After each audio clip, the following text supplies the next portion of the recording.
What's up, everyone? This is Goldilocks, former TNA backstage interviewer, manager, and you're listening to TNA Cross the Line podcast. Thanks for being here.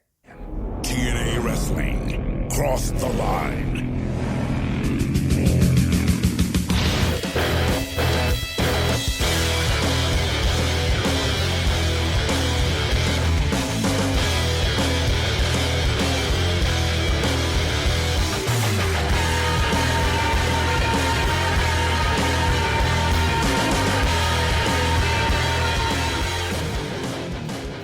And we're back with episode 310 of the TNA Cross the Line podcast.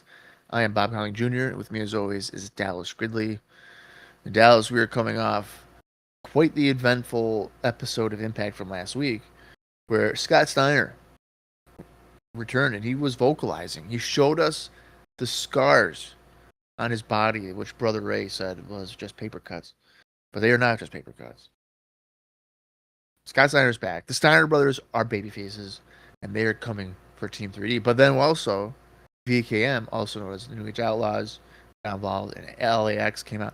We have potential to have one of the biggest four-way tag team matches to ever transpire in the history of professional wrestling, and it's all potentially going to be under the TNA banner. But also, we've learned that Kevin Nash is apparently a therapist who wears a Speedo when he's doing sessions with Kurt Angle. We did not hear from Samoa Joe, but Dallas noted off air that we are expected to hear from Samoa Joe today. And then, lastly, from what I can remember in this quick intro here, was that Abyss was essentially dragged under the ring by a mysterious creature and came out of it bloodied and naturally lost his match. Because God forbid Abyss get any type of momentum as a babyface. We don't do that here. So Dallas, we are heading into Hard at Justice, which is 10 days away from this episode's date. We know the winner takes all, and then our undercard appears to be materializing. Doesn't look to be too bad. Might be shaping up better than Victory Road, dare I say it. So Dallas, how are we feeling heading towards Hard Justice? Is the undercard grabbing your attention? How are we feeling? Well, I'm feeling pretty good after last week's episode. I thought it was a really solid episode of Impact. The matches were fun. The segments were well done, I think. We just got 2 more weeks of this build, and I mean, it could either fall apart or it could get better. So, honestly, right now, feeling pretty good. We'll see what happens at the end of the show, and of course, on next week's episode, before we get to Hard Justice. So, we'll see. We will see. I'm just excited for Angry Samoa Joe to be back. Well, here's the thing. I didn't even realize it until we were about to record here, and I mentioned it to you. I was like, wait a minute. We didn't see Samoa Joe at all. And I don't know how often that even really happens. I feel like we see him at least once. Yeah, that's a great point. Shows at this point. Yeah. But we got nothing. And maybe that's why we were kind of in a better mood, because he wasn't dragging us down with his just anger and negativity that he just carries with him 24/7. Yeah, I mean, that's a great point. We enjoyed the show so much because he wasn't yelling at us. But did we miss the yelling? Kind of. I didn't really. His style of promo is really getting old to me. Because it's just always Bert, I'm gonna fucking choke you out. Bert, you're that's just, come on. I mean, I guess you're not wrong. You're not wrong. I'll say that much. He's just always mad. I don't think I've seen him happy. The only time he's ever happy is when he's either hurting someone or he's talking about hurting somebody. Is when he ever shows any sort of happiness. Yeah, I mean, you're not wrong. You're not wrong. Hey, that's just how it is, man. He's just angry right now, but we're working on it. Always angry. He needs Kevin Nash to be his therapist. Hey, maybe he'll do it for him now. Before he gets his tanning bed. You never know. Shit, maybe. You never know. You're right. You could. Let's do a quick rundown here of the matches we saw last week, and then I do have ratings. I don't know if I have quarter hours, unfortunately, for us with this one, which is kind of a bummer because I'm going to double check before I fully get that out of my mouth. But yeah, it doesn't look like I do. But with Sting starting off the show when he defeated Robert Roode in 8 minutes and 5 seconds in that no disqualification match. 8 minutes, huh? I didn't realize it went that long. That's pretty impressive. It would have been kind of fun to see how that show started off, but that's okay. And then we saw Alex. That might have been cut up then. That did not feel like 8 minutes. Unless there's a commercial in the middle, I don't recall. I mean, there probably actually no, there was a commercial. Yeah, there was. Are they so that always? Yeah. Then the next match, we saw LAX defeat the Motor City Machine Guns in 3 minutes 25 seconds. That was right before the segment with Team 3D, VKM, and the Steiners that Bob already kind of mentioned. And then in the main event, AJ Styles defeated Abyss in 11 minutes 40 seconds in another no disqualification match after Abyss was pulled under the ring by, was it Christian? Was it Tomko? Was it something else? Well, it was something else because we don't know what it is. But he came out all bloodied, thrown into the ring, thrown into tacks and glass, and beaten down with his friend Sting, and then pinned. So, that is all that went down on last week's episode. Now, that episode of Impact from July 26th drew a 1.13 rating and 1.5 million viewers. The show did a 0.65 in males 18 to 34 and a 1.07 in males 35 to 49. So, pretty similar to the week before. So, we're doing some pretty high numbers here. So 1.5 million. Is that households? It just says viewers. Viewers. Okay, so let's say roughly a million households, whatever. Right. And then our pay-per-views are getting 25,000. It's pretty insane. So people are watching TNA, but then not buying the pay-per-views. Yeah. And now that's really weird. I was just checking back from our last episode. The show before also had 1.5 million viewers, which was reported as the third largest audience in the history of the show. On TV, they said it was tied with the largest audience. So, theoretically, okay, so they could say that again. So where we are, 2007. So I don't know what Raw and SmackDown are like doing rating wise. Probably around high 3s to maybe a low 4, maybe still definitely mid 3s. I don't know what that equates to household wise. So if they're doing a 1.13 or whatever, that is 1.5 viewers. So if you're doing a 3, that would be what? Probably around 1.1 is 1.5. So 1.5 would be 6 million?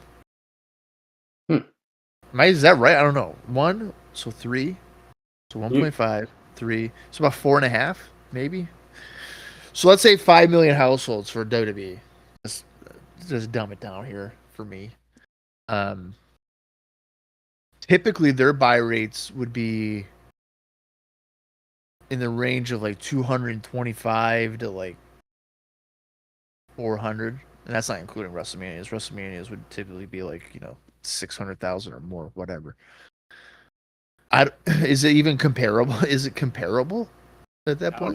Not really. When you're doing 22 to 25,000 on 1.5 viewers, and then you have 6 million or 5 million households, and you're getting 500,000 people. I feel like TNA's numbers are significantly worse in terms of a buying audience. Yeah, it's pretty interesting when you think about it like that, really. But it's so funny that people are like, yeah, we're going to watch on TV, but then we just don't feel like buying the pay-per-views. I wonder what makes them not want to buy it. Right. That's what I'm kind of wondering. Because I'll be honest with you, I mean, I lived it.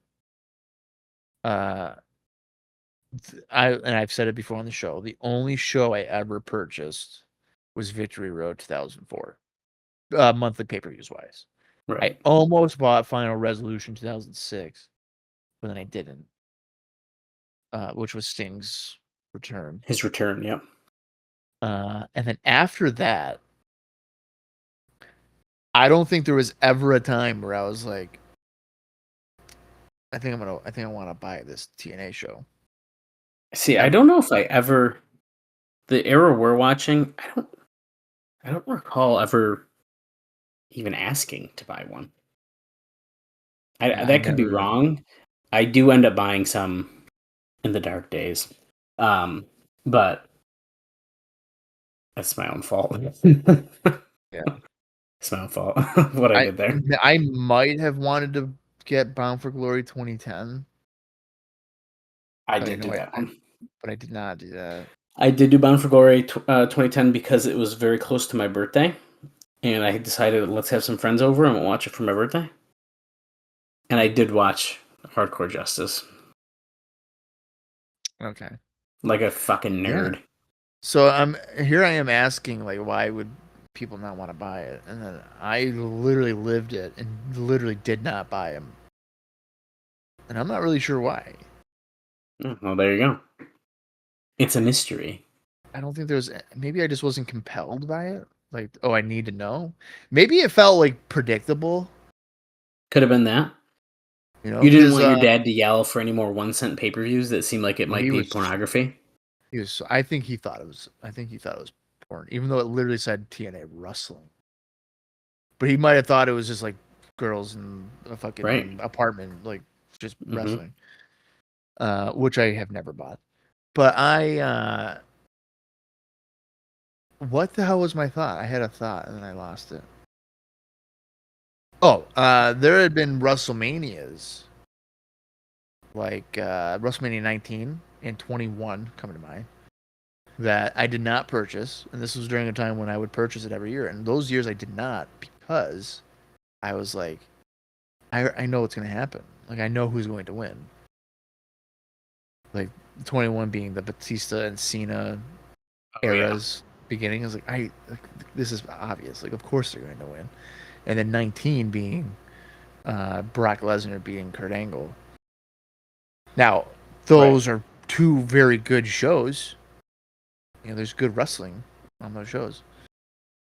But I didn't want to know. Like, why am I buying something that I already know the Right. No, that makes sense. Results to, you know.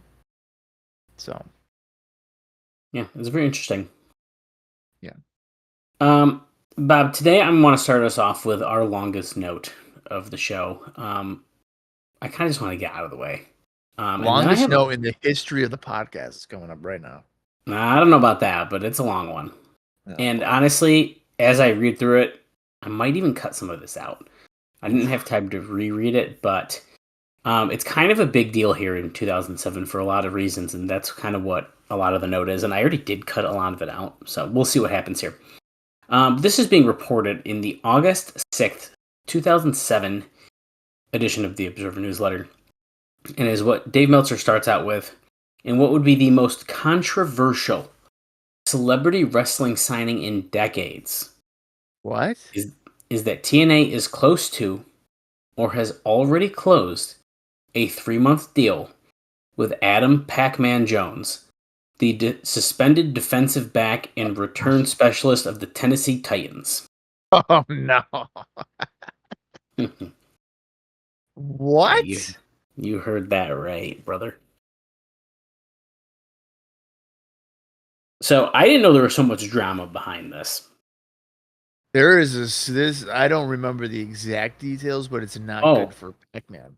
Oh, well, we're going to talk about it right now. Okay, good. So, and that's why it's kind of a longer one. So we'll go through it and let's read through it, and we can kind of discuss a little bit.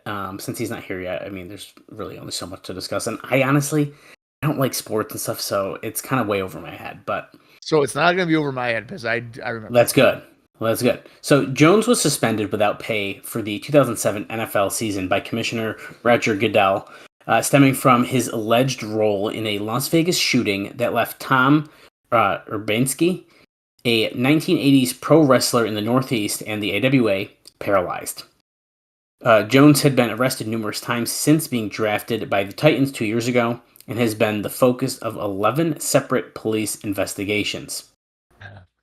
The 23-year-old Jones charged with 2 counts of felony coercion from allegations he threatened to kill Minx Club employees and bit a bar bouncer on the morning of February 19th during the NBA All-Star Weekend party scene. He's facing a maximum of 12 years in prison. Jones is charged with instigating the situation when he threw $40,000 in the air at the strip club. When one of the dancers tried to pick up the money, Jones was accused of grabbing her by the hair and smashing her head down on the stage. Security came in and a fight started, which Jones allegedly threatened to kill the bouncer. Jones is being sued by a bouncer who claimed that Jones shot him. It bit his left ankle. After his entourage were thrown out of the club, a man police believe was from the entourage fired 5 or 6 shots at people in the front of the club, one of which left Urbanski, who was managing the club, paralyzed. So, there's a lot there. Okay, so before you continue, yeah, one of the first things that really that stood out there is that Adam Jones is 23. Yeah. And he's had 11 encounters with the police since he's been drafted. Yeah. That's insane. How is this man even... The fact that his NFL career continued on for a substantial amount of time is insane. The fact that TNA would sign this man to a 3-month contract is blowing my fucking mind right now. Well, we have some fun quotes that we'll chat about too at the end. This makes no sense. It's. I didn't know any of this. I'm gonna be honest with you. None of it. Well, I wouldn't expect you to. So, in hindsight, this is pretty wild. This is, yeah. So you're saying that even in like this time frame in real life, you did not know this context? Didn't know this context. I didn't know it until I did these notes for this episode of the podcast. That's incredible. I did not know he was a problem. That's kind of incredible. Yeah, I had no idea. Wow. And that's almost why I'm kind of like laughing, because it's just like some of this sounds so unreal to me that it's just like, oh, well, here it is. It sounds fake, but it happened. So to continue on here, TNA believed that they had the deal closed for Jones to sign the 3-month contract. Terms of the deal aren't known, but it would be almost a lock that this would close to, if not the highest money deal, at least over the short term, in company history. Oh my Since God. Jones was the 6th pick in the 2005 NFL draft, a position worth millions. His 2007 salary that he will be losing due to suspension was $1,292,500, and he was also scheduled to earn another $1,900,000 during the season as part of his 2005 signing bonus. Even while suspended, it's not worth the injury risk to do pro wrestling unless the money is huge. So, that all being said, according to Jones's agent, which is Warwick Robinson, Jones won't be wrestling in any matches, nor will he be a heel on the TV show. And we have a quote here from him, I believe. It says, quote, Pac-Man is talking with TNA at this time, and we expect an announcement to be made in the next several days, Robinson said. Quote, it is not anticipated that he'll be wrestling, but discussions are taking place for him to have some sort of role in their profession, but details have not been finalized, end quote. Now, I feel like this just keeps getting weirder, because now they are attempting to bring back Ron Killings to work as Jones's tag team partner for high-profile matches. So, Terry Taylor called Ron Killings, who quit the company to work for AAA in Mexico, and offered him a raise to return. Plus, they would allow him to continue to work for AAA, and he wouldn't have to kick back the 20% booking fee to the company, which everyone else has to do on their indie dates. This deal would also include TNA foregoing its 20% booking fee if Killings worked independent dates in the US as well. So they're really trying to sweeten up this deal for Ron Killings. Okay, Dallas, couple of things here. His agent said he's not wrestling. Right. And now TNA It's is like, we need like, to get him a tag partner. we need him to wrestle with the tag team guy. We're gonna Yeah. get the guy that is so disgruntled that he's quit. He's gone to Mexico, so we're gonna sweeten up his deal. Basically, say fuck you to all the other guys that have remained loyal and like haven't given us a hard time. But Ron, you can just do whatever you want. We really need this to happen. And then the agent is also saying that Adam Jones is not going to be a heel on television. Yeah. The same man who has rammed a stripper's face allegedly onto the floor when she tried to grab some money, and he's involved in a shooting that has paralyzed the man. He's not a heel. Yeah, apparently. What are we talking about? Well, don't you worry, because signing Jones would almost surely make TNA a controversial and heavily criticized company. Oh, no shit. But the company is doing it with the belief that it'll cause attention that will build the company's virtually unknown name up and increase the company's mainstream profile. No, this does the exact opposite of that. What are we talking about? Now, Dave says it's both good and bad, and that TNA has benefited from being under the radar, and this will end that. The bad is that any government investigation or media stories, this will almost surely paint the company with a bullseye. It will get the name out and result in the most mainstream publicity that the company has ever garnered, but it will make the company look incredibly sleazy in the process. During a time Yes. when overall mainstream opinion and respect level of professional wrestling is at an all-time record low. It's a sign of desperation, particularly at the point in time being below the radar has done TNA a world of good. Right. Yeah. So here's this the context, not context, but this is what's kind of going on here. So WWE has the unfortunate, the tragedy of Chris Benoit Mm-hmm. and the horrible murders there just about a month ago. Well, yeah, a month and a half ago, roughly at this point. Roughly, yeah. So TNA is like, yeah, it's pretty bad. I mean, nothing's going on bad here. But you know what? We're not going to let WWE just experience negative publicity on their own.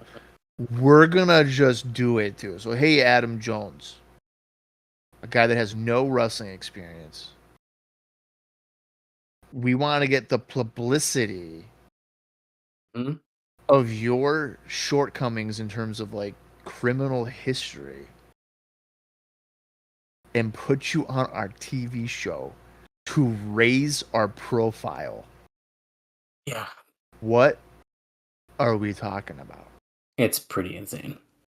Now, now this is not nearly the same thing, but like WWE kind of did something similar with like Mike Tyson. That's true. Tyson was coming off of a conviction of rape in 1998. Like he had been convicted, I think, a few years prior of that crime, and they put him on TV, and that raised their profile significantly. And he was kind of a babyface, wasn't he? No, so he initially he was okay. He was So with DX.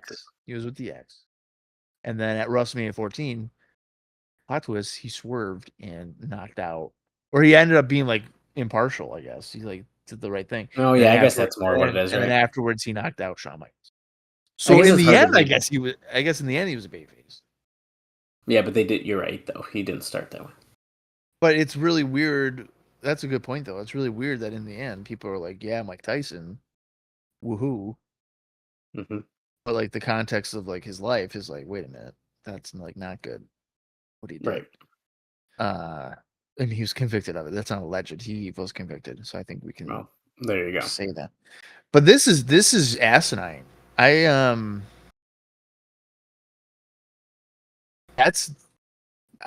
don't even know. I don't even know what to I think it's Right. already a train wreck because the agent said he's not wrestling, and then TNA's like, we got to get him a tag team partner.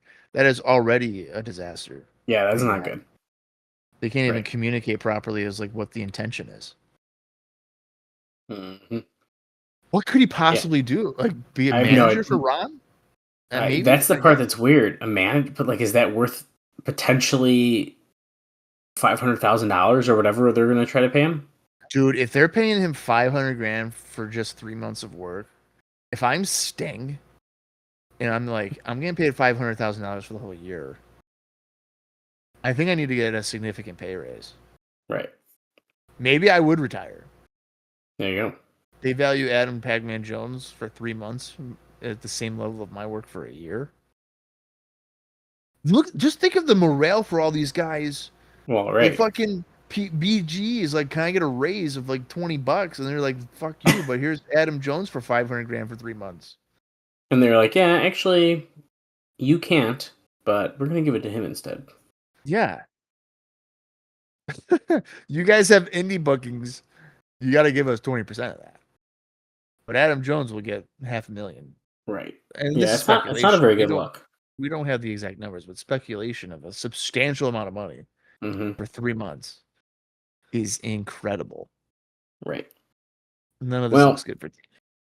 it is believed that Jones's run with the company will start with an appearance at the Hard Justice show on August 12th, and then build to a Bound for Glory pay-per-view appearance on October 14th. Now, it is officially announced, or I don't know if it's actually announced, but it's official, Bob, that, while I'm scrolling, that they'll be running the Gwinnett Arena in Atlanta for Bound for Glory. Now, why is that important? Well, that's because Jones grew up in Atlanta. He graduated high school there. He was in the high school All-American. He was a high school All-American in both basketball and track, and Conference Player of the Year, blah, blah, blah, blah, blah. So it's that what they're trying to do, that makes sense.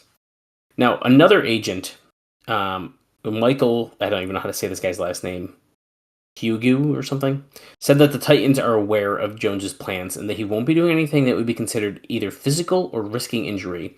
And they say, quote, I think the club wants to see him do something. Obviously, while we've got the time before we report back, his intent is to only make appearances and do things and not get to any kind of physical activity that's going to jeopardize his health.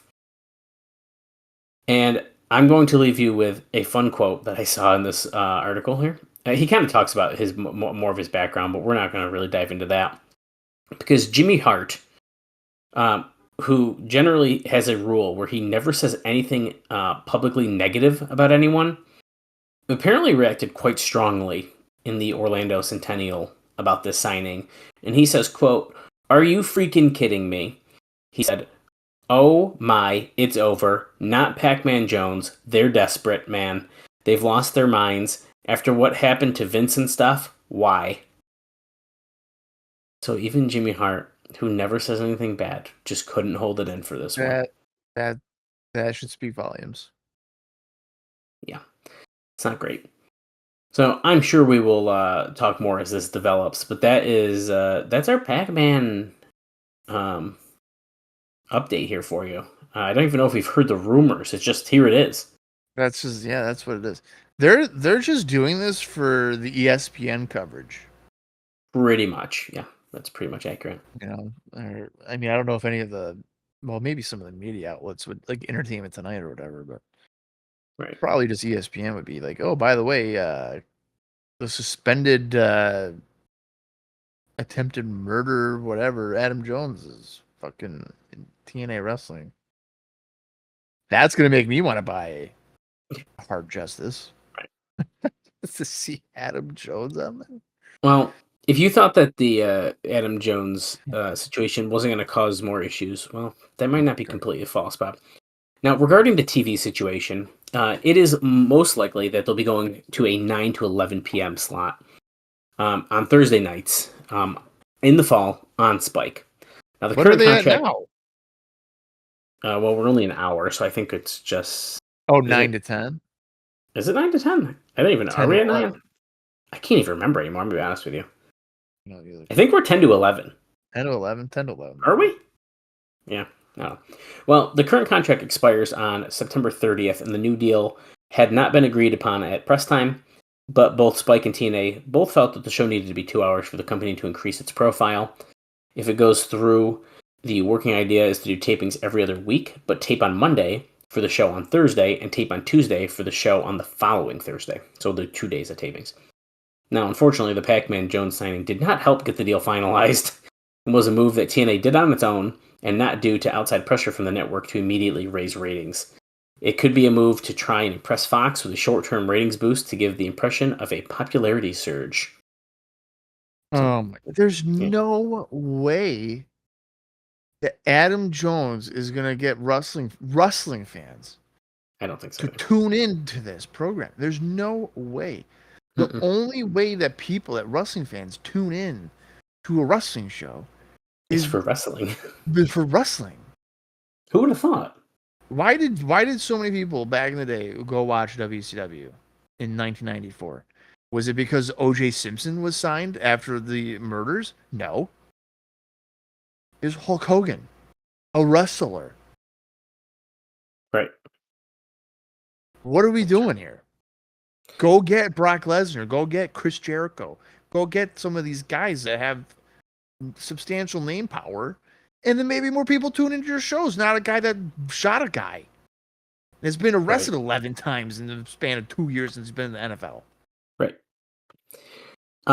Well, we are going to be trying to get someone else back too, Bob. So maybe this will help. We're trying to get Ron Killings back. We just talked about that. Yes, we did. It's also being reported. What? It's so funny, dude. What? TNA has reversed its position on Conan, and now we're trying to get him to come back as a way to keep him from talking about the company's issues on television. Particular. What are we doing? What is going on with this company? In particular, on HBO's Real Sports, he's been presented with an angle where he would lead a AAA team to feud with LAX. Now, in the end, it probably comes down to a money deal. If he can get the raise that he's asked for, he could return. Although this split and the reasons that he gave him a raise and brought him back will likely lead to bitter feelings on both sides, because Conan is still under contract to TNA and on suspension. He is unable to work in the U.S. unless he works things out. So they almost kind of got him in a corner if he wants to work in the U.S. at the time. Okay. So what I'm learning for TNA is if I badmouth the company and leave, right, they will then give me a raise. They could. And then give me my job back. Mm-hmm. Well, they'll either do that, or I know I keep throwing stuff at you here, but they could have fined you, because that's exactly what happened to Homicide because of a post on his MySpace account. MySpace, oh God. Yeah. He says he's not sure what it was for, but they weren't happy because he wrote in support of Conan, who they are considering a major enemy of the state. Is what they're trying to bring him back, Dallas. Right, but this is in the same newsletter. Isn't this interesting, right? And that's why I just threw that in there, because it's kind of like we're flip-flopping. He's an enemy, but then they're like, we want him back. But they kind of want him back because he's an enemy, because he's talking shit.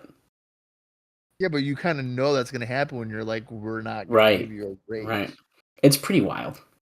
What in the world? This... Crazy. It's crazy. I think Dixie Carter was a PR girl. Well, we're not working very good on that right now. No, we're not doing well we're with struggling. that at all. We have to fix this. This is bad. Holy I got shit. two more for you, Bob, and one of them's pretty crazy. The other one's less crazy. So I'm going to give you a less crazy one. How much? We've already reached the top, I think, but we're falling somewhere in between everything. Okay. But this first one is just a longer note that I just didn't want to try to rush read during the show. Kurt Angle has a crazy schedule coming up on September 8th because he's working the IGF show in Nagawa, Japan, but will have to work the opening match as IWGP champion rush to the airport, fly to Orlando, which should be around a 15-hour flight, then do the pay-per-view the next night. And then Dave says, actually, with time change, I'm not sure that they'd have to do such a rush job. And then he kind of talks about, well, I used to attend shows on Saturday night in Tokyo, go to the airport Sunday, then arrive in San Jose, with it being Sunday morning. So even with the extra 5 hours of flying, 3 hours in time change, he cut it close, but should be there in Florida by late afternoon, which is in time for television. He's saying, I'm not saying what kind of shape he'd be in, but he could physically be there. But I'm not sure they want him, but I'm sure they'd want him early. They are teasing in Japan that the main event for that show, that IGF show on September 8th, main event could be an Angle versus Brock Lesnar rematch for the title, although that has yet to be announced. Okay, so Meltzer was just comparing his travel to Kurt's travel? Yes, he was. Yeah. Okay, well, Dave wasn't like wrestling on those shows, right? No. He just was like attending them to watch them. Yeah. Okay, so I feel like Kurt wrestling on these shows and then traveling to then wrestle again is significantly different than just attending the shows. Right. Yeah. Definitely. I agree. So I don't know if that's really relatable, Dave. Right. Oh, I was so exhausted going from Japan to San Jose to watch wrestling. To watch wrestling. It was just exhausting. It was really tiring. Okay, final note for you. This is a pretty wild one too, I think. There was an incident over the weekend where Hernandez gave Kirby Mack a border toss in a match on an indie show, and it collapsed his lung. So Mack was hospitalized and will make a full recovery, but was pissed, as was promoter Thomas Simpson. Now, in an interview with Mike Mooneyham, he said, quote, "In my 15 years of promoting and having ordered some fairly unprofessional things in the ring, I have never, ever witnessed anything more unprofessional than the way LAX, particularly Hernandez, acted towards the boys. Hernandez didn't even have the decency to come over to the boys and ask how they were doing after the match. They think because they work for TNA that they're wrestling stars. They thought just because they had wrestled Kirby and TJ on television that they weren't on their level. They didn't want to make Kirby and TJ look good and didn't want to treat them as equals, but that's just their mentality. That upset TJ and Kirby more than any stiff stuff because they like to work stiff too. It was the lack of respect. Kirby and TJ are used to dealing with real superstars who treat them as equals. They were jumping and beating up on Kirby and TJ and wouldn't sell for them.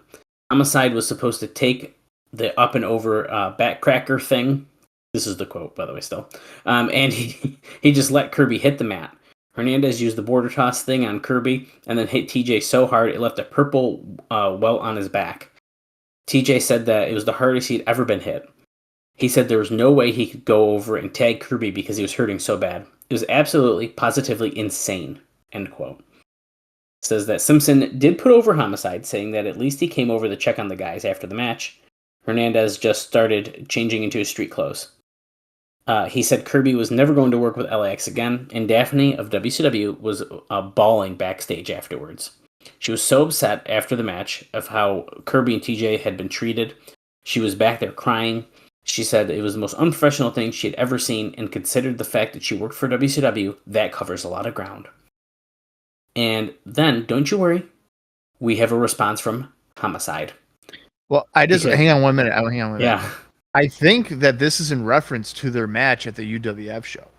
And I was thinking about that when I was just reading it now, because we talked about that last week, and I just made that connection because it doesn't really reference it in my notes here. So right, but the promoter guy is not, I'm assuming, the same as the owner, because the Simpson guy is not listed as a owner of UWF.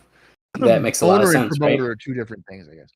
And then, because you said it was the weekend prior to when he even wrote that, so not necessarily when it was released. Yeah, that's true.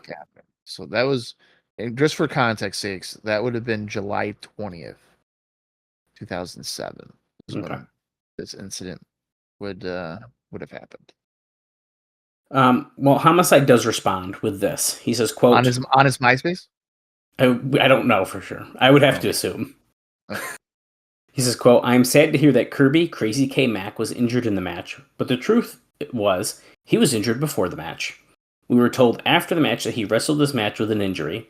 I understand you have to feed your family and put food on the table, but why wrestle with an injury if you know the end result will be you making your injury worse?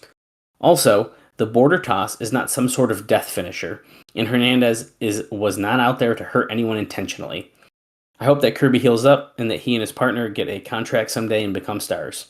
Myself and Hernandez have no professional animosity for the Mac team and wish them well."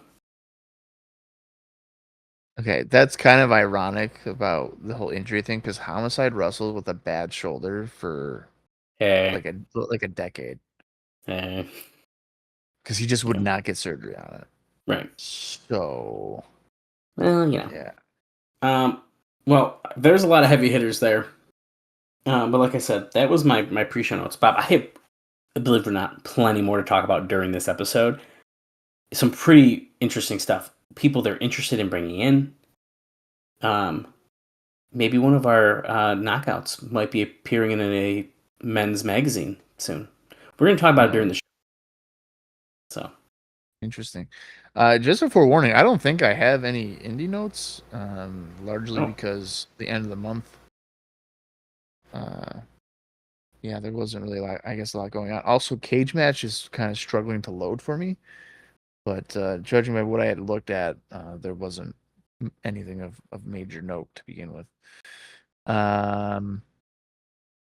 Also, one last thing too about Kirby and TJ, they said they like to work stiff as well. That's a little different, because I believe we've seen them on TNA television, but anybody that doesn't know or is aware, they are significantly smaller than Homicide and definitely smaller, significantly, than Hernandez.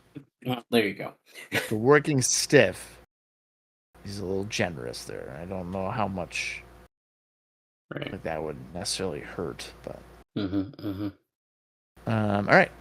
If that's all your pre-show notes, let's get into this. It's Let's do it. August 2nd, 2007 edition of TNA Impact. The approximate runtime for this episode is 42 minutes on the dot. We don't have any idea what we're going to witness leading into this, so this will be fresh for us. When I count down from 3, and when I say play, that's when we're going to start the show. If you want to watch along with us, head over to the TNA Plus app, or if it's in your own personal collection, that will do the trick as well. So here we go. 3, 2, 1, play. We're going right into our opening video package, and Bob, I'm going to tell you a couple explosion matches because this is a new taping. Airing on August 6, 2007, the Motor City Machine Guns defeated Jay Lethal and P.D. Williams. And then airing on August 13, 2007, Hernandez defeated Lance Hoyt. And we just cut to backstage of Samoa Joe walking toward the ring, it looked like. And from for the record, backstage. Samoa Joe did not look happy. No. Surprise.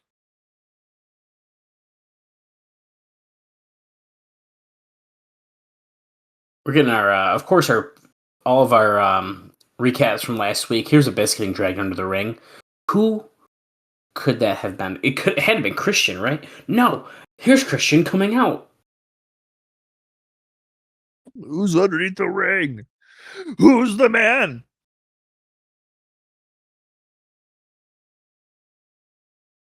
Who or what? Oh, Jim Cornette is with Christian and his coalition. And he's saying, "Tell me, look me in the eye and tell me you had nothing to do with him getting pulled into that ring." Christian said, "I went out there because I was interested in myself. I didn't know it was under the ring." Cornette saying, "Well, you're lying." AJ's like, "We're not lying." What? Styles and Christian versus Sting and Abyss in a ladder match? Why? To settle it. But what's... Oh, wait. A contract. It's Christian versus Abyss at Hard Justice. Oh, okay, so if Christian gets the contract, he gets to tear it up. But if Abyss or Sting gets the contract, then you fight Abyss at Hard Justice and he gets to pick the rules. Wow. Wow, I wonder who's going to win the match, Bob. Not Abyss. Definitely not Abyss and Sting. Oh, look at this Bex in the back. Oh my god. Is that the Kurt Angle. family? There, it's Karen Angle and his Kurt Angle's daughter. She's dragging his suitcase. She just dropped it, and he yelled at her. That's coming out of your allowance. What a Karen jerk. is carrying the titles. This is her debut. Well, that's true. She had appeared at Unforgiven Wait. 2001 as well. Oh my god. Ugh. Christian goes, "Is that Angle's wife?" And JB goes, "Yeah." She goes, "Nice belts." Oh my god. AJ goes, "She looked like she was 5." And JB goes, "No, it was the tall one." He goes, "I know." And he walked away. Good lord. Here's our true intro video. The beginning one was the normal We Are Wrestling one. Right. I misspoke, I think, when I first saw it. This is the true opening. Here's the shot of that. Beautiful. Full to the brim impact zone. It's a ladder match tonight for a contract. Let's go.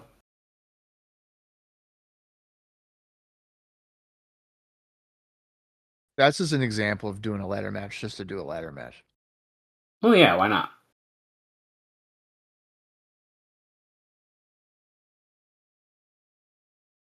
Oh my god, we're blowing the pyro budget. Oh, Team 3D's coming out? This is perfect. I have a Team 3D note. I didn't know if we were going to see them or not. Team 3D's deal is up sometime prior to the end of the year, and there is no guarantee that they will be re-signing. Both have been complimentary to WWE in off-screen interviews and in recent months, though the feeling is that Brother Ray, in particular, would have to lose a lot of weight before WWE would consider him.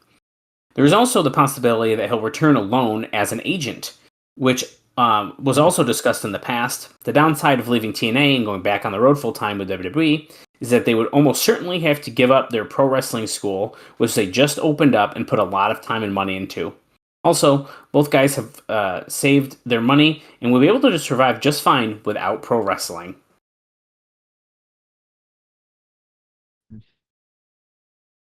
Here comes Chris Harris. Who's his partner going to be? I'm going to guess. I really don't know why WWE would even bring them back at this point. I don't think enough time has passed for them to be fresh. 2000 going into 2008. This is a random tag team match. Young and Harris. I thought maybe it'd be a Rhino.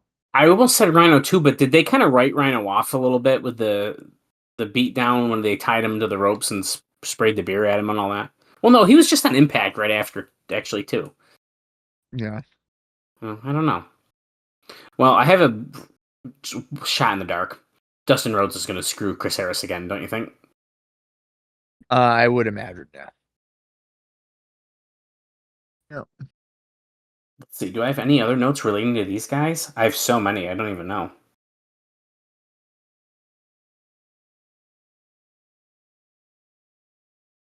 Nope, I'm in the clear. Actually, I don't have as many as I thought I had. I have a bunch, but I'm kind of over-exaggerating as Chris Harris with that leap and clothesline takes out Brother Devon. Bulldog off the corner. Yep. Harris is on fire.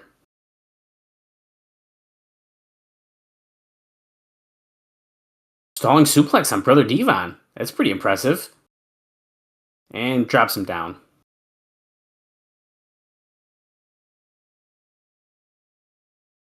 I always like the first match of the night that the arena is filled with the smoke from the pyro. Yeah. Now, Harris is looking a bit bulkier, not as lean. Not that it's a bad thing. He's got to bulk up to fight Dustin. Maybe. But before he was I feel like a lot leaner. I'm not saying I hate the look. I'm just noting that maybe he's just getting bulkier for a main event run, maybe? Or trying to? I don't know. I think we could still get a title run in for Harris, for the record. I just think they need to not do this random Dustin Rhodes feud with him. The Dustin Rhodes thing makes no sense to me. I still would have pulled the trigger at Slammiversary. Yeah. But once again, see, okay, do you see where the we talked about this last week? Do you see historically, apparently at Slammiversary, fucking TNA does not know when to pull the trigger on someone. Right. Mike Santana. Well, it's not even just at Slammiversary. It's just like No, I really know. at any point. Yeah, I know. Harris should have won the belt in what? 2003? Was it? 2004. 2004. Yeah. When James April Storm was 2004. injured. Take a listen to our archives. We covered all those shows in the asylum. It was a wild time. I believe in our interview with Chris Harris, he said he told his family they were there that he was going to win. Yeah, and you should definitely check out the interview with Chris Harris because that was awesome. And we learned so much about the early days of TNA. It was really great. I'm pretty sure that Brother Ray and Brother Devon did not actually just make contact on that tag, but that's okay. The ref called it because they're heels, so it doesn't matter. Right.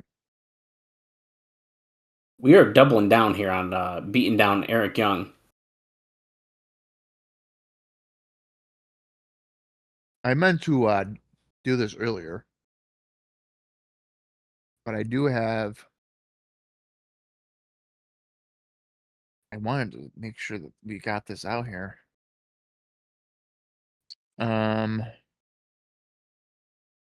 Double dropkick by Eric Young, taking out both members of Team 3D. I'm losing it. Where is the thing? Oh, here's Dustin Rhodes going for that chair, but Harris ducks it. Oh, he's able to dodge. He's going after Dustin here, and he's getting the upper hand this time. Went through the crowd and communication problems, Team 3D. Eric Young with the roll up, but no, that's a 2 count on Brother Ray.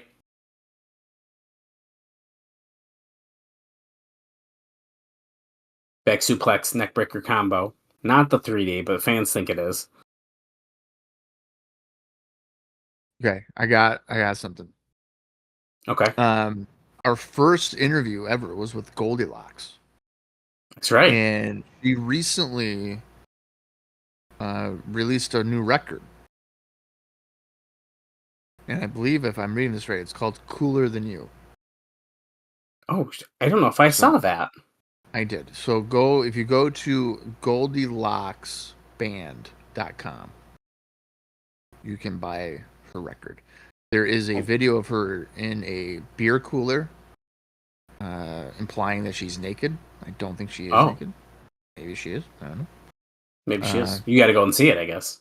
Yep. But if you want to see that one, go to her Twitter, which is at Goldilocks Rocks, to get more information. But if you want to buy her new record, go to Goldilocks Band, and the S in Goldilocks is capitalized, and the B in band is capitalized as well. So that might automatically do that for you. Friend of the show, Goldilocks. Just to cover what just happened in the match, we saw a spike pile driver for the win by Team 3D, and then Robert Roode and Ms. Brooks came out, and Ms. Brooks was holding a pillow. Hey, Syracuse, New York State Fair, September 3rd. It's on there. We talked about that last week. I went to that show. We're back. Robert Roode has a microphone in his hand, and he's beating down on Eric Young. This is never going to end. No.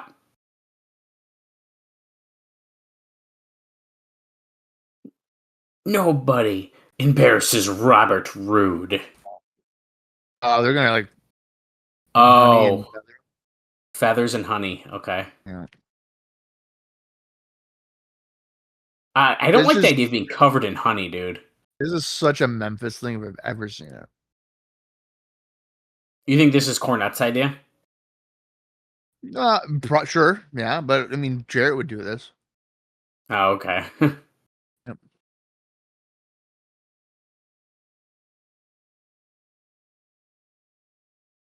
That is humiliating. It pays to be rude. He had to get it in there. He had to get the extra. The Uh, music's already playing. He's like, oh, I gotta say it. the funniest thing about this is he's probably so sweaty from the match. If you notice his back, for example, they didn't even need to really do the honey, probably. Oh, probably not, yeah. Send it to the back. Jeremy Borash is with Samoa Joe. And I have a Samoa Joe note. And that said he was recently married, and several of the wrestlers attended. And Bob, before you ask, no, he didn't marry that woman who Kurt Angle put the ankle lock on. What? Yeah. I can't believe this. Yeah. The woman they would not say was his fiance or His girlfriend. female lady companion. Yeah, companion.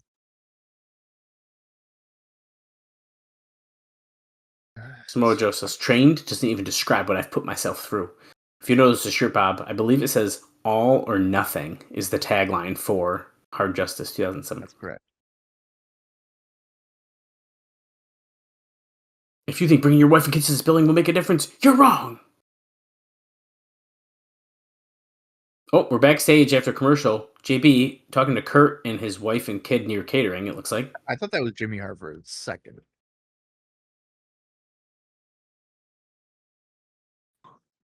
What Oh my god. What the fuck? I don't know what exactly he said. Do you want one of this? But she said, yeah, I'd love one. He goes, well, it's right over there.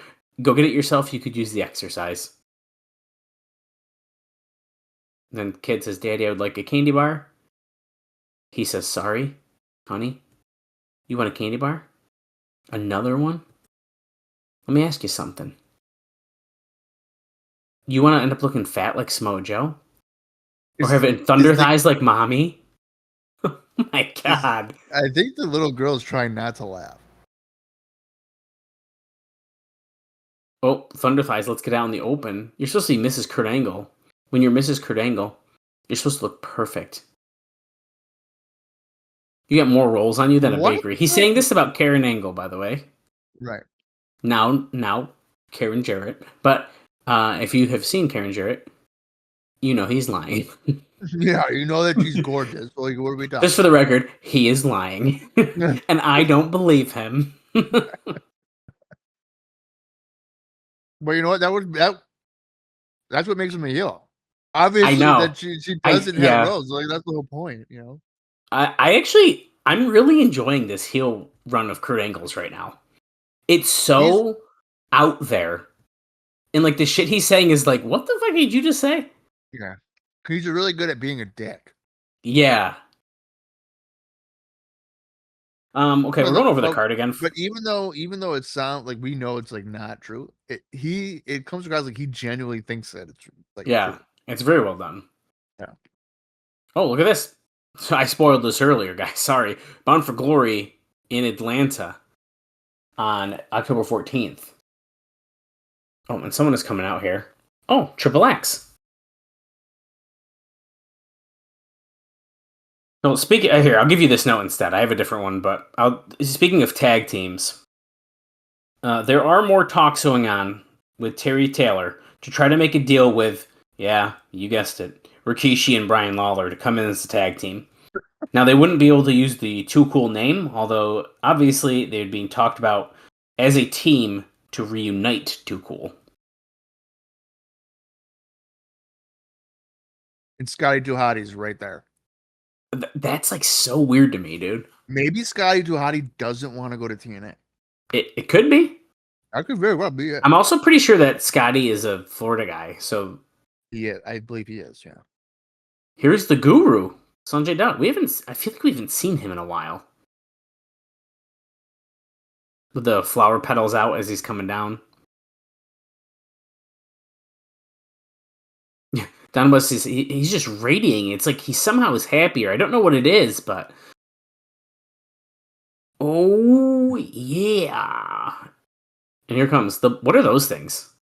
Are those from the Guru's entrance? That's for Sunday, yeah. I didn't even see those. Well, here comes Jay Lethal.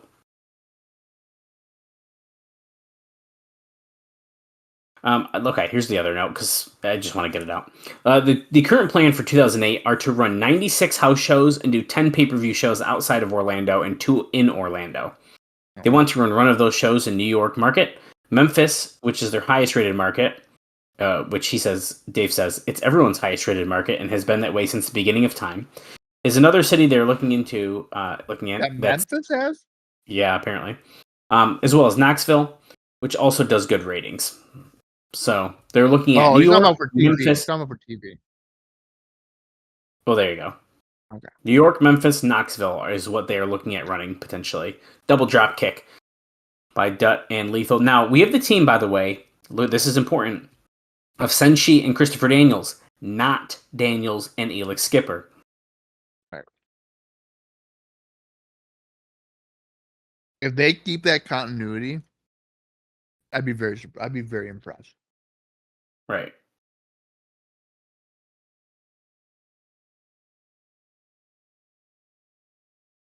Oh no! Wait a minute. The guns are out here. Oh boy.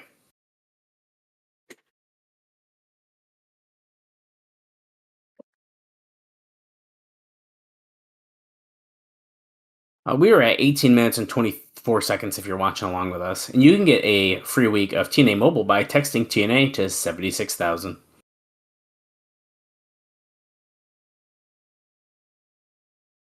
Now, I just realized this, but since we've formed the Motor City Machine Guns officially, there is no paparazzi production at all. No camera, no segments. He just had the camera. He did have the camera? Ellie did, yeah. I stand corrected. I did not see it in his hand. Camcorder. Okay. Yeah. Shit. Right okay. I stand corrected. Never mind. Yeah. Good. I like the paparazzi productions, so I'm glad it's here. And then weren't they doing? I mean, I guess you said officially since that because they did with Backlund, in the park or whatever. Oh, that was a while ago, though. The park thing, wasn't it? Well, yeah, it had to have been. That'd have been before Slammiversary, right? Yeah. Well, yeah, since they're officially the Motor City Machine Guns. That's what I'm saying. Yeah. You said officially. Yeah. And there hasn't been any side random ones with Kevin Nash anymore. Right? We've kind of slowed down. Well, that might be dropped by now. Yeah. Right. Well, and I don't know if you noticed this. At the pay-per-view, Nash came out with the machine guns. He did not come out with them on Impact last week. Right. Well, he's a therapist now. I like the therapist thing. In the Speedo to get a tan. Yeah. Triple X has control over Jay Lethal pretty good in the ring here. Daniel says a headlock in on Jay Lethal.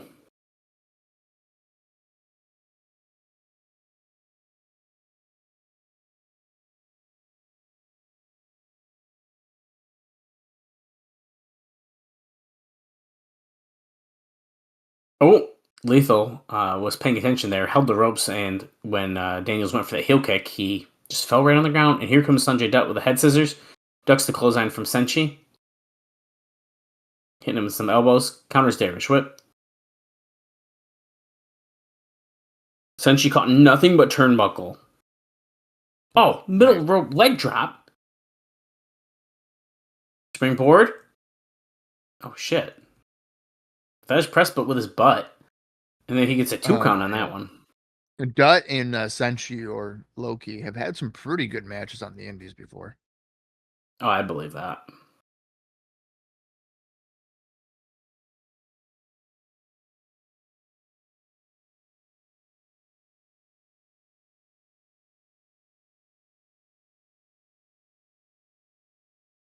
They spread. Yeah. Oh. Mm-hmm. Yep. Guru and Black Machismo got good communication, but look at Skipper pushes Lethal off the rope.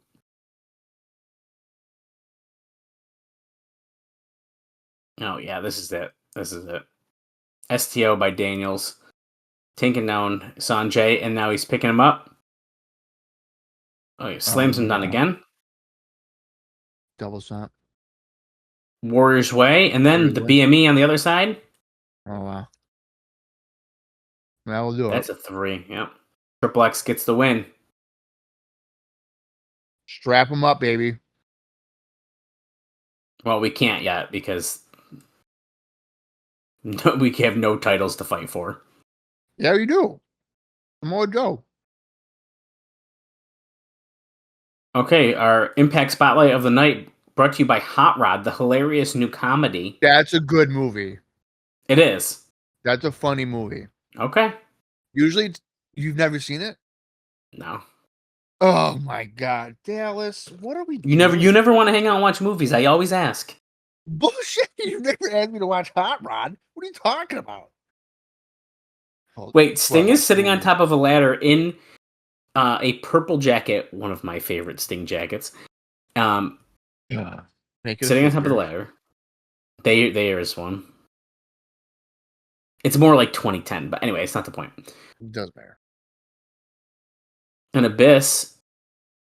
He might have been wearing it last week, but he's wearing all his all red. Oh, he's talking again. Cage, no more tricks. No more surprises. Tonight, retribution begins.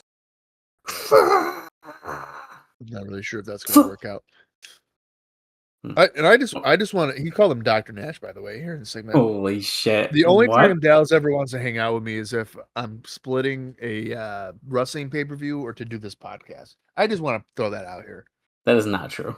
It's literally always the case. Bob never wants to hang out because he's always sleeping. Okay, That's also true. now I'm exposing you. I like that they're in this room and there's 2 Kurt Angle Hard Justice posters on the wall. Yeah. I might have this poster.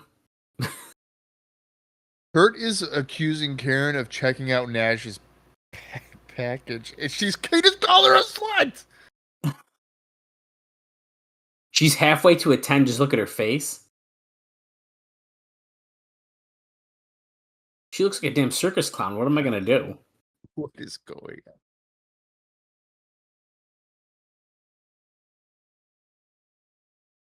You're going to squeeze her in. You're going to need some grease to get her through that doorway.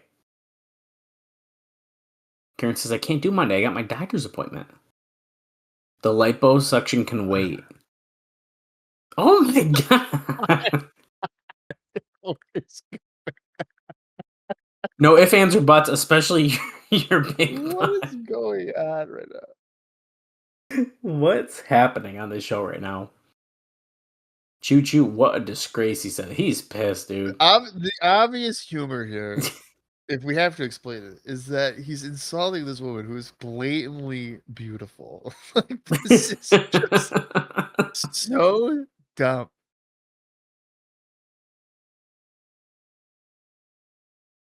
Oh, I have an acting career started. Have you seen any of my films? Karen says, you wrestlers are all the same. And she leaves. I seen your ass from this angle. Your husband's rights, tuts. Jesus Christ, dude. Okay, we were heading toward the ladder match. And Bob, I still have so many things to tell you. Well, then what are you waiting for, dude? That was so funny. That was great. Not that we're condoning bullying. Oh my God. No, but the comedy is there, dude. The comedy it's blatantly comedy. We already know that against doctor's orders, Scott Steiner is back wrestling a pretty full-time schedule. Whoa. It's against doctor's orders? Well, it says probably against. Oh, probably. And I think I have another like Scott Steiner related part of that. So TNA is just opening themselves up for more of a lawsuit. Well, so it's great. Yeah, right. Well, as we know, Scott Steiner was taken off his Slammiversary. And instead, Road Warrior Animal ended up taking his spot. Would you like to take a guess on who they approached first?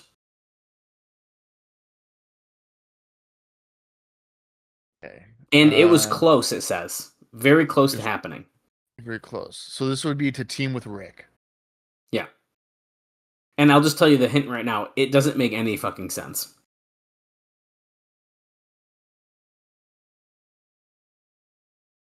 Have we seen them before? Oh, yeah. We have in TNA? We have. A former heavyweight champion. Oh, Shamrock? That's right. Ken Shamrock was contacted by TNA after he went down And like I said, it was close. Hamrock and Rick Steiner? What the Yeah, it fuck? doesn't make any sense. And it almost happened. They almost got Ken. Yeah, says it was close. I teased a male magazine TNA knockout situation. Well, that would be because Letitia Klein made the cover of Playboy's Girl Next Door issue, which Dave says he believes comes out next month.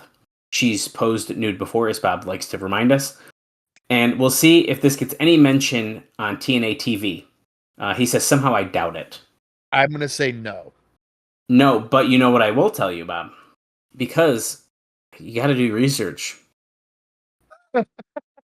It does mention TNA on the cover. Right, because that's what you're looking at as the cover. That's how I looked at the cover. There's the contract hanging above the impact zone. Yeah, don't worry, guys. We are gonna do the bonus episode where she is on Howard Stern and she rides the Sibian. Don't you worry. I don't know if we should. I don't know if we should do that bonus episode, but we'll do picture in picture. Actually, we'll put that on a Patreon, and you can watch it uncensored with us. It'd be great. oh wow. Sting coming on the top as Abyss is going after both of them, but now Sting crossbody takes out both Christian and AJ.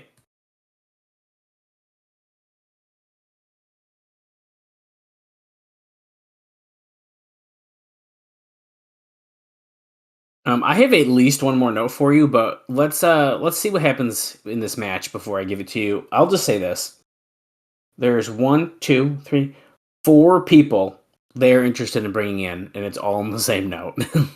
Oh my god! So we will get to that shortly. That's fascinating. So So this, by what it sounds like, it's a it's a contract for a match that Abyss can have with Cage. I'm assuming like a singles match, and then Yes, what is Sting going to be programmed with AJ maybe for the pay-per-view? that's kind of what I'm wondering, because I don't know what else does Sting get out of this right now. He's just helping Abyss. Yeah, he's just being a good friend. Also, Sting with all these little kicks to the ladder and stuff. Who would have thought we'd see Sting in a ladder match? That's a very good question.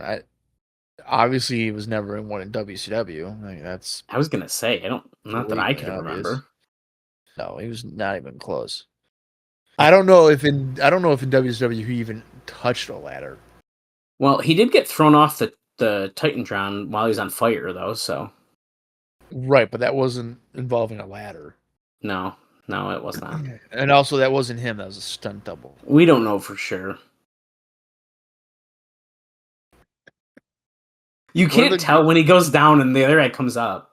One of the greatest things ever is that he gets burnt a lot. Like, he gets burnt on that show, and then a month and a half later, he's like just covered up in like black stuff, and then he just unveils nothing's wrong with him.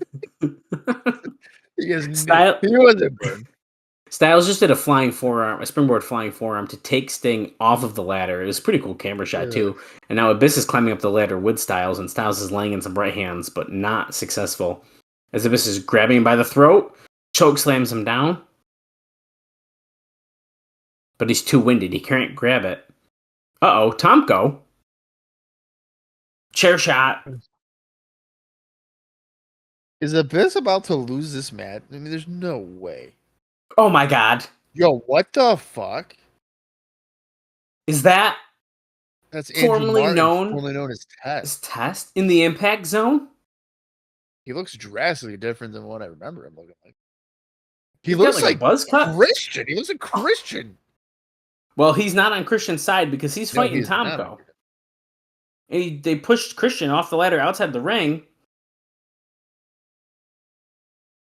Sting and Abyss had it covered, Bob. He just Andrew Martin just bumped into him, and then he catches Styles coming off the top, tosses him to the floor, takes out Tomko and Christian. What are we doing? What is going on? Andrew Martin. Well, Bob, believe it or not, here goes a bit. I have a note, but it looks like the match is about to be over, so I'm just waiting for it to happen. Hey, Abyss has the contract. Yeah, so TNA has signed Test. And Alvarez makes a joke that he will not be named Exam or Quiz, but rather the Punisher, Andrew Martin. And he thinks that he won't be called the Punisher for long, if they even do at all, it seems. Isn't there like a movie called The Right. Punisher? Well, the comic book character, Comic yeah. book? Yeah. Now, he does. Alvarez says, I can confirm the story that TNA actually wanted Rikishi as their first choice, but his money demands were way too high, so they settled for Test.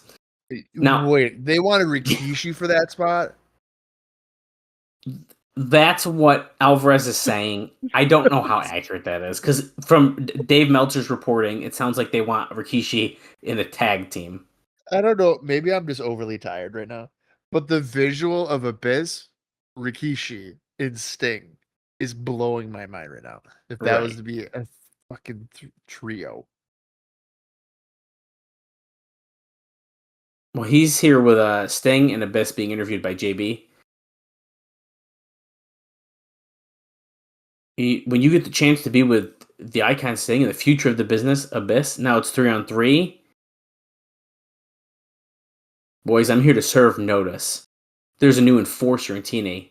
Oh, the Punisher, Andrew Martin. I feel like he doesn't even sound like Test to me. I was thinking the same thing. It doesn't even sound like him. And Yeah. I like Test. I'm not against Test. I tend to enjoy Test. I do. Well, as Kurt Angle's coming out here, there's interest in a lot of other people. Okay. Test is not part of the 4? No.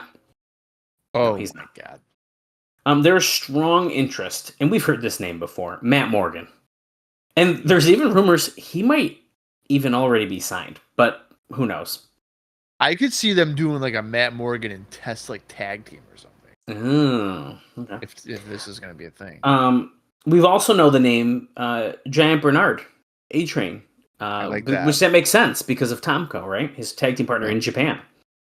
There's also interest in Nydia, who apparently just had a kid, so I have a feeling that won't be happening anytime soon. Nydia? Yeah. And Shelly Martinez, who was the Ariel, the vampire girlfriend, as it says in The Observer. Now, obviously, morale has been affected greatly by all of this, as guys continue to work their asses off and get rewarded with nothing, and the new people are brought in and given strong pushes just because they made a name elsewhere. It is said that a lot of guys now treat TNA as a job, and a lot of the fun has gone out of working there. We're also hearing reports that more and more guys, including some pretty major names, not all X Division guys, who have asked for their release recently, have been turned down. Well, do you think the morale could also play a factor in Adam Pac-Man Jones getting a contract? I'm sure it's going to. That's probably going to not help. That was actually my final note of the night, so we can enjoy this last segment without talking over it. He's saying he's a loving, caring, and compassionate father, as we've seen tonight. My wife knows this. He's a loving, caring, and compassionate husband. And she's holding the titles in the background. Right. And now the live audience has not seen the backstage segments of him. I would have to assume they did not, right? Yeah. Right.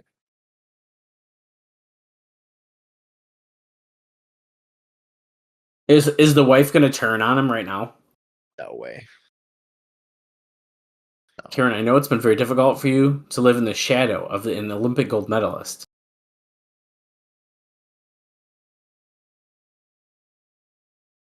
This kind of reminds me of there's a recent video of Kurt Angle with his current wife where he's like eating cereal and like doing something stupid, and he goes, I'm a Olympic gold medalist. I won it with my broken freaking neck. And she's like, Kurt, are you kidding me? No, it's he's something eating like spaghetti. that. He's eating spaghetti and he cuts it with scissors. Oh, yes. Oh, yeah, that's right. Yeah. And I love like, that are you video. kidding me right now? It's so funny. And then I think she says, like, if he does something like that again, like, she'll divorce him or something like that. So it's clear he must use that as a joke all the time. I'm sure, yeah.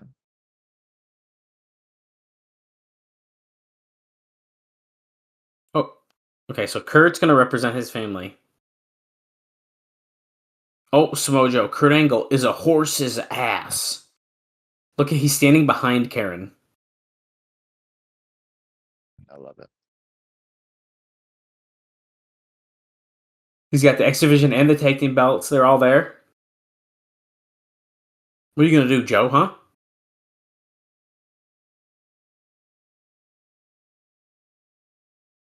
She's here to protect me. What are you going to do, Joe?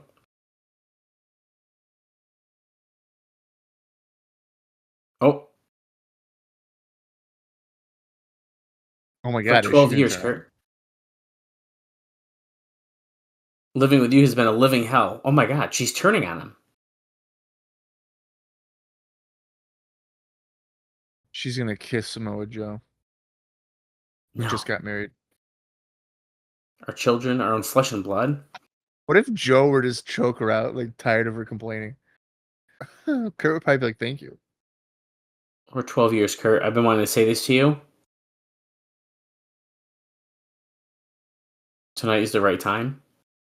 In the right place. Oh, I he feel grabs the like it's microphone. not. Shut your mouth, all right? He grabbed the mic from her. Nobody wants to hear what you have to say, and now Samoa Joe grabbed it and stepped in the way. Whatever she has to say, I feel like a wrestling ring on primetime television is not the time to say it. Probably not the best time. Probably not the best time. Oh, Samoa Joe's going to let her finish. He's so sweet.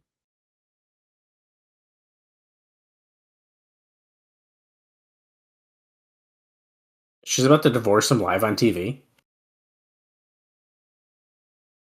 What a debut, if that's the case here. I know. I'm so sick of your world titles. As if he's just constantly have world titles to carry around. I'm so sick of your arrogance. You think... Never mind. Dude, your stupid gold medals. Whoa. You don't talk about those like that. How dare she? She anti-American? You can take that gold medal and you can stick it where the sun doesn't shine. Because as of tonight, our marriage is officially over. She just divorced him in the impact No, zone. she just broke up with him. Okay, so not She legally said it's divorced. over. Well, Get your I ass mean, back here. it's not officially. I mean, they have to file the proper paperwork and stuff. I mean, it's like the episode of The Office when Michael Scott screams out bankruptcy. He isn't bankrupt yet. He's got to properly do the paperwork. So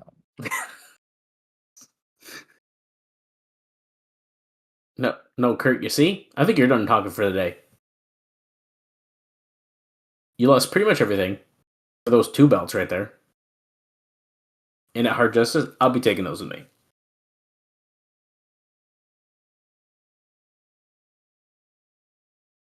The only thing you have left after that, Kurt, is the clothes on your back. But yeah, I'll take those now. And he hits him with the microphone, lays in some midsection shots, and tries to steal the suit off of Kurt Angle. what is up with Joe wanting to take Kurt's clothing all the time? We've been stripping Kurt Angle a lot recently. Well, he Yeah, got the jacket and his shirt off. Pretty easy. Now hit him in the ribs with a title. And now he's ripping his pants off. Like, what He is grabbed the with belt? it? He got the belt. He didn't get the pants. No Speedo today. Wow.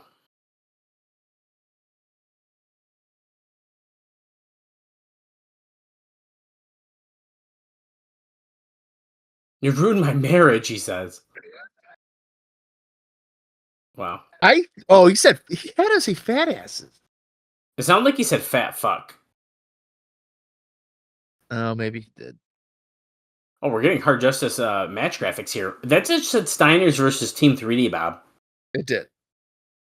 It did. That's a barroom brawl between James Storm and Rhino. We haven't seen them on TV either.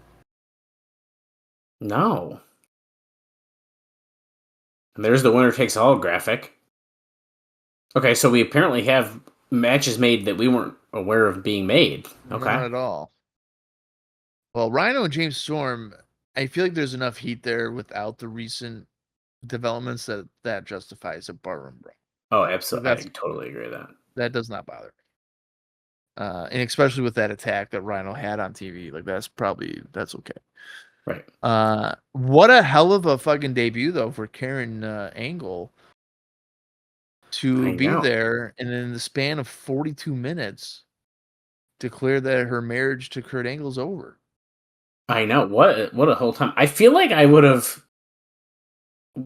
done that part next week, I think. You know what This week you can see how shitty he is to her and all this, and then Yeah, next week, absolutely. right before the pay-per-view, oh my god, is he gonna literally lose everything in the next couple days? I agree. They could have dragged that out. However, this screams to me a swerve at the pay-per-view. With Karen? Yeah. Oh, really? I think this is screaming that Karen would help Kurt win. It's all about the mind games. Honestly, that'd be kind of cool. Because I mean, if you really look at it, and the context is a little different, but you have Robert Roode degrading Tracy Brooks all the time. Right. And then you have Kurt doing the same thing to his wife, Karen. It's like kind of redundant. Very similar. So if you have it where Karen is actually like in on it. Okay. You know, helps out her husband to win the match. Mm-hmm. Because then you could play it into like Karen, like she doesn't want Kurt at home. She wants him to be a world champion and get all the money and all that. You know, I think there's a different way you could approach it. Sucker Samoa Joe into it. You know, like he thinks that she's gonna divorce him, whatever. I kind of like that actually. Yeah, that's how maybe I would approach it. Yeah, no, that's fun. I thought this was another fun episode though. It flew by. I feel like.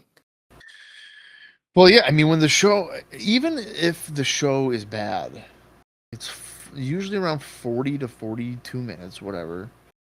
It's a quick show. Now, when the show goes to 2 hours, because we know it does. If there's a show that is bad, I mean, that is going to be it's not an hour and a half. It's an hour. That's a lot different. An hour and a half compared to 42 minutes is a lot different. Right. I would say I tend to enjoy this. I feel like we progressed a lot of things. I mean, every segment seemed to serve a purpose. So yeah, I mean, I don't think we can hate on that. The only thing that is still kind of bugging me is that Abyss and Sting won the ladder match. You know, great. But Abyss, like, he needs to actually beat Christian. And by beat, I mean like pin him. Well, hopefully at Hard Justice that will happen. Well, here's the thing. Christian hasn't been pinned in his entire TNA career. Still. It's pretty crazy. Do you like have that moment go to Abyss? It would make a lot of sense. I mean, this guy's been tormented by Christian Cage and his coalition for months. I feel like I would. The guy that pins him. I feel like I would. I think it's believable. Abyss is he's a monster guy. I mean, he should be able to pin Christian. Yeah, I think that's what I would do, to be honest. I don't see why not. I don't see what the big issue would be. But yeah. Well, our next episode is the August 9th edition of Impact. And of course, it's the go home show before Hard Justice. Do we know anything that's going to be on that show? Of course not. No. But why would we? As it stands right now for Hard Justice, like I think we just got the bar room brawl announced for Rhino and James Storm. Well, and of course Steiner and Team 3D. It's official. We were thinking it was going to be more Steiner than and Team 3D. Right. Yep. Steiner and Team 3D. Abyss against Christian Cage. I'm gathering. Yeah. In a match. Yeah. I would definitely. then imagine Andrew Martin and Sting against Styles and Tomko. Oh, yeah. That would make sense. That would make sense, I guess. We know Harris and Dustin kind of have this thing going on. What's going to happen with that? Right. We saw the promo with Dustin and Mike Tenay last week. He's got a split personality. He's not going to be platinum, but he could be something else. Yeah. Of course, you have the winner take all. Rude and Eric Young could do something. We have Serotonin and Kaz, whether it be Raven or somebody else that could be in the mix. And then we did even have during the Lethal Dutt against Triple X, the machine guns came out. Right. So there could be something going on there, whether it be the guns against Triple X or whatever, three team thing. I don't know. But it looks like we're shaping up a card here. If they're not doing Team 3D, or if they're not doing a 4-way tag team with Team 3D, Steiner Brothers, LAX, and VKM, I would then think that LAX and VKM would probably. I could see that happening. Yeah. Maybe they're going to save that 4-way for Bound for Glory or something. That they have to do that. They could. I mean, why wouldn't you? Yeah. I could definitely see that happening. So, I pressed the wrong button. We're back. That's okay. I just kept going. I could definitely see it. I pressed the wrong button. I could definitely see it happening. And time will tell. Yeah. I meant to go back in a different tab, and then I never switched the tab. Oh, see, I have the app, so I don't switch the tabs on this. The app wouldn't download on my computer. Sad times. I'm stuck doing it this way. That's stupid. Okay. But you know what? That's not what I wanted to do. Okay. Well, yeah. So that's where we're at. We only have one more episode of Impact before Hard Justice 2007. So we're almost there. Now, will we get? What was it? Was it for that show where it was teased that we'll get Pac-Man? Yeah, I mean that's the rumor. For that. Yeah. Kind of ironic that he would debut at a show called Hard Justice, considering his criminal history. Ooh, yeah, that's a good point. Well, but who's to say here? Love some irony in wrestling. There, you gotta love it. You have to absolutely love it. All right, well, that's all I've got. I think that's all Dallas has. We are, as he just noted, 1 week away from Hard Justice. We got our go home show next week. What is going to transpire? What is Karen Angle truly going to do? Considering her last name currently here in 2025 is not Angle, maybe the divorce is legitimate. I don't know. We'll find out. And then we'll see if there's even an announcement about Pac-Man Jones. Who knows? I don't know, but there's only one way to know, and that is to continue on with this. So until next week, for Dallas Gridley, I am Bob Colling Jr., and this has been the TNA Cross the Line podcast.